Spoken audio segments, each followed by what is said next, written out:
আপনিও তো হানানে আসছেন, মালদ্বীপে গেছেন অথবা পালিতে গেছেন, কিন্তু আপনি কখনোই পেগাংদাতে আসেন নাই। Welcome to পেগাংদা।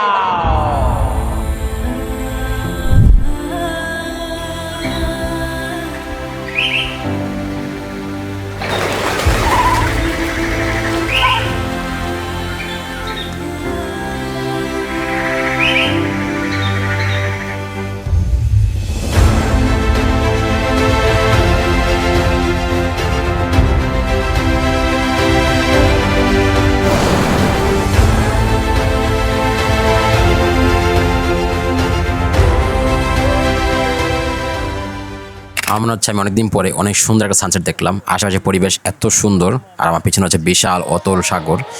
এটাতে যে সূর্যের আলো পড়তেছিল এত সুন্দর লাগতেছে। তো আশা করি আপনাদের কোনো খারাপ লাগে এখানে আসতে পারেন, গল্প করতে পারেন। আর যদি আসলেই আপনার ভিডিওটা ভালো লাগে তাহলে আমার ভিডিওতে অবশ্যই একটা লাইক দিবেন, আর ভিডিওটা সবার সাথে শেয়ার করবেন। আর আগামীতে দেখা হবে নতুন কোনো ভিডিওতে। সবাইকে ধন্যবাদ, আল্লাহ হাফেজ।